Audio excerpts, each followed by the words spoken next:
Reverend James Parker stood tall, his piercing blue eyes scanning the sea of expectant faces before him. The warm spring air was alive with anticipation as he began to speak about the community fair, an event that had become a staple in their little town's calendar. The congregation listened intently, hanging on every word as he outlined plans for live music, local vendors, and a grand raffle draw. But what they didn't know, couldn't possibly have known, was that just days prior to this sunny Saturday morning, Reverend Parker had been embroiled in a clandestine meeting with several of the town's business leaders. The purpose of this hushed gathering, held at an out-of-the-way diner on the outskirts of town, was anything but wholesome. According to sources close to the investigation, which would later become a high-profile scandal, Reverend Parker had been secretly embezzling funds from the church's coffers, using them to prop up his own failing business ventures. The details were staggering: over $250,000 in missing donations, redirected into a complex web of shell companies and offshore accounts. The figure at the center of this maelstrom was none other than Parker himself, a man who had spent years building a reputation as a pillar of their tight-knit community. His words rang out clear and true on that sunny morning: "We're not just hosting a fair, we're celebrating our resilience, our determination to thrive in the face of adversity." But little did his congregation know, the Reverend's own house was built on shaky ground, a foundation of deceit and corruption that would soon come crashing down. Reverend James Parker was a pillar of the community, known for his charismatic leadership and unwavering dedication to social justice. His church, the Trinity Community Church, had been a hub of activity in the small town of Oakdale for over 2 decades, hosting food drives, charity runs, and interfaith dialogues that brought people together from all walks of life. On the surface, Parker's life seemed idyllic: a devoted husband to his wife, Sarah, and loving father to their 3 children.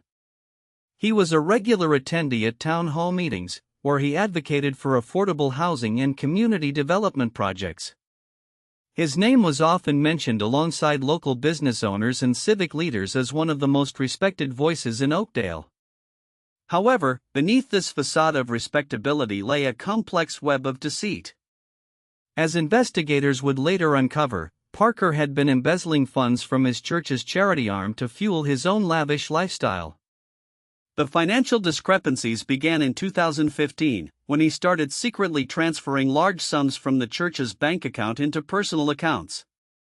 Over the next 3 years, he siphoned off over $1 million, using some of the money to purchase luxury cars, real estate properties, and even a private jet. Meanwhile, Parker continued to preach about the importance of financial responsibility and community support, all while lining his own pockets with stolen funds. His closest allies in the congregation remained oblivious to his scheme, blinded by their admiration for him as a leader and a friend. But as we'll see, there were warning signs that had been ignored or swept under the rug. Whispers of irregularities in the church's finances raised eyebrows at Parker's sudden interest in high-end real estate. As Reverend James Parker's reputation as a pillar of the community continued to grow, so did his financial dealings. Behind closed doors, he was secretly manipulating his church's finances, embezzling tens of thousands of dollars to fund his own lavish lifestyle. Unbeknownst to his congregation, Parker had been quietly withdrawing large sums from the church's accounts over several months. A review of the church's bank statements revealed a series of suspicious transactions, with some entries totaling as much as $50,000 in a single day. When questioned about these discrepancies by church officials, Parker consistently downplayed their significance, claiming they were errors or oversights. However, further investigation by church auditors uncovered a more insidious pattern. Between January and April 2018 alone, Parker had siphoned off nearly $250,000 from the church's coffers, using this ill-gotten gain to purchase luxury items such as a high-end sports car, a private jet membership, and multiple properties in upscale neighborhoods. Parker's double life was not only one of financial deceit but also of duplicity. He had cultivated relationships with influential business leaders and politicians, often using his connections to further his own interests and pad his bank account. One such example is his association with local developer Harrison Jenkins, who stood to gain significantly from Parker's efforts to secure funding for a planned community development project. As the evidence mounted against him, it became increasingly clear that Reverend James Parker was not the benevolent leader his congregation had thought he was. The question now arose: how long had he been living this dual life, and what other secrets lay hidden beneath the surface of his seemingly idyllic facade? As the investigation into Reverend James Parker's double life unfolded, it became increasingly clear that his financial dealings were only the tip of the iceberg. Beneath the surface of his wholesome community leader facade lay a complex web of deceit and manipulation. Through a series of audited financial statements obtained by our team, we discovered that over the course of 5 years, Parker had secretly siphoned off over $2 million in church funds for personal expenses, including luxury vacations, high-end real estate investments, and lavish gifts for himself and his family. But what's even more disturbing is how Parker used his position to conceal these transactions. Our analysis reveals that he exploited the church's nonprofit status to launder money through a series of shell companies, using shell corporations in Belize and Panama to hide the illicit funds from prying eyes. The sheer scale of his scheme raises questions about the lax regulations governing nonprofits and the ease with which individuals can exploit these loopholes for personal gain. The implications of Parker's actions extend far beyond the confines of his own church community, however. His brazen embezzlement and use of shell companies to conceal it have serious consequences for taxpayers and donors who unwittingly supported this charade. It also raises concerns about the role of faith leaders in perpetuating corruption and further erodes public trust in institutions meant to serve the greater good. As our investigation continues, we're discovering a broader pattern of behavior that suggests Parker's actions were not isolated incidents but rather part of a larger culture of corruption within his inner circle. We'll delve deeper into these findings in future segments, exploring the tangled threads of deceit and the complex web of relationships that enabled this double life to thrive for so long.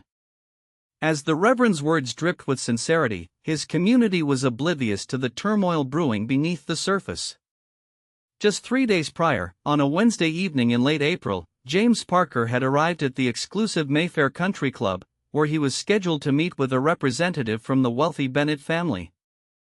The meeting was about more than just socializing. It involved a clandestine proposal to embezzle funds from the church's community development project. The project, aimed at revitalizing the struggling neighborhood, had garnered significant attention and funding from local donors. But what the congregation didn't know was that Parker had become embroiled in a web of deceit, siphoning off a portion of those donations into his own pockets. According to documents obtained by our investigative team, on April 25, James Parker transferred $250,000 from the church's account to a shell company, Parker Enterprises, which was not registered with any relevant authorities. This move raised red flags among several high-ranking officials in the church, who grew increasingly suspicious of Parker's activities. Meanwhile, on that same Saturday morning when Reverend Parker addressed his congregation, one person sat quietly observing from the back pew: Emily Taylor, a devoted member and key figure behind the community development project. Unbeknownst to her fellow parishioners, Emily had grown concerned about the project's slow progress and was beginning to dig deeper into its financials.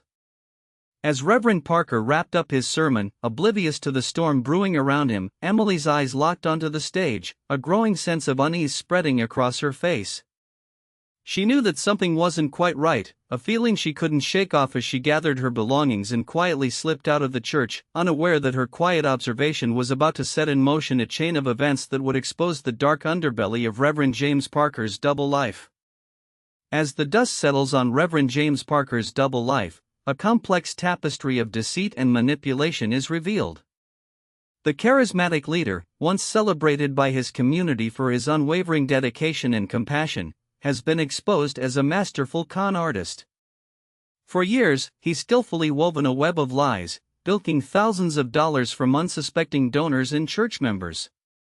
The trail of breadcrumbs leading to Parker's downfall is a staggering one. Investigators discovered a hidden stash of cash in his personal safe, totaling $250,000, funds earmarked for the community fair but instead used to fuel Parker's lavish lifestyle.